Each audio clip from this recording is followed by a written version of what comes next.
Okay, so we're going to take a look at integration by parts. So let's remember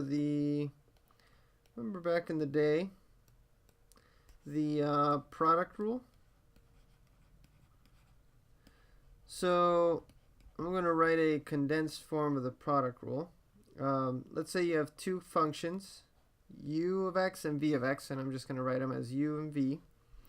And let's say you get the derivative of that product.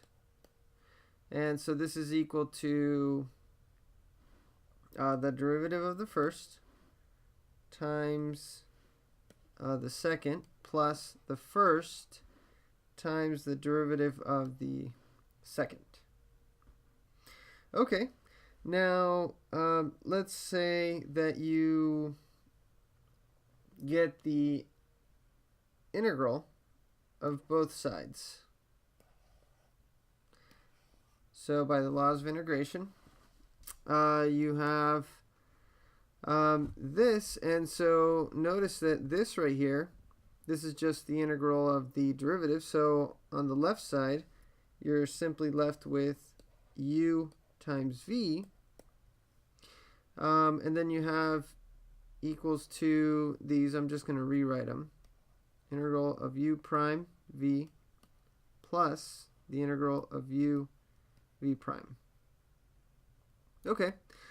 Now let's say we move this guy over, and I rewrite this as the integral of u v prime equals to uv. So I'm just changing the order. This one's on the left side right here, and then these are going to be on the right side. So uv, and then minus the integral of u prime v.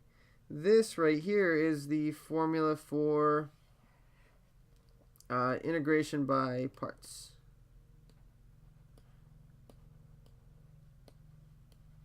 Okay. Now, commonly, instead of writing it like this, we think of this guy as dv, and this guy du. Okay, so let's take a look at an example of where this comes in handy. Before I do that, though, let me rewrite it using those two. So let me rewrite the integration by parts formula.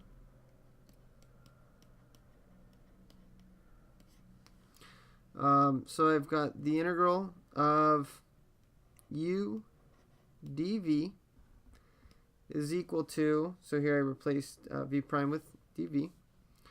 U dv is equal to u v minus the integral of v du. Okay, so basically,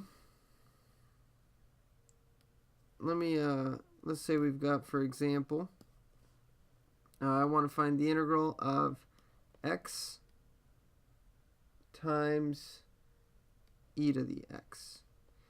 And this is where integration by parts shines in when you're doing products. So it's kind of like the product rule for integrals, sort of. And so, okay, so basically, your first step, what you're going to do is you're going to choose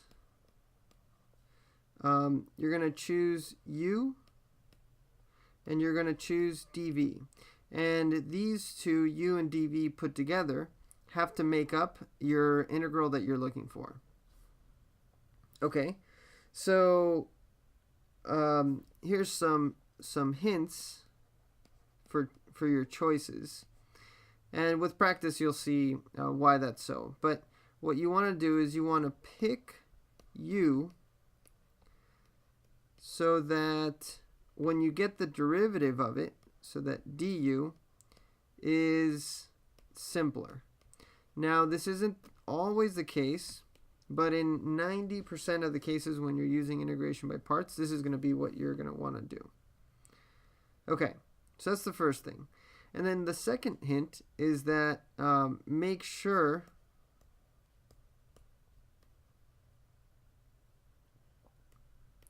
you can find the antiderivative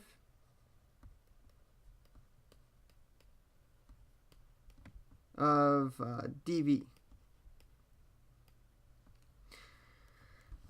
Okay, because otherwise then you won't be able to do it. So with that in mind, let's pick our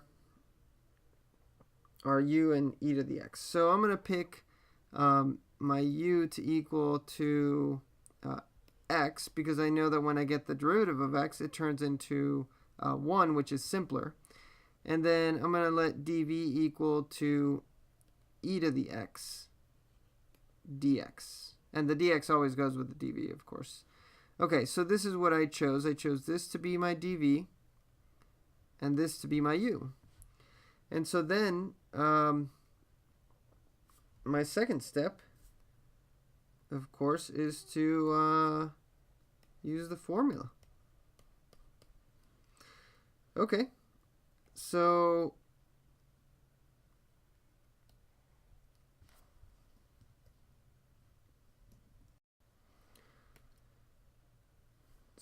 I've got the integral of u dv, so x e to the x dx is equal to uv minus the integral of v du.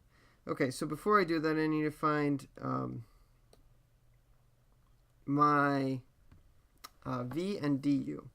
So let me do that over here. I need a little bit more room. Let me go down a little bit. Okay. So I know that u is equal to x. So then du is equal to the derivative of this guy, which is just 1, and dx. And then dv is e to the x dx. And so then v, which is simply the antiderivative of this guy, is going to be e to the x. So then using the integration by parts formula, what I have is this guy is equal to u, which is x, v, which is e to the x, minus the integral of v, which is e to the x, du, which is dx. And so notice that this guy right here,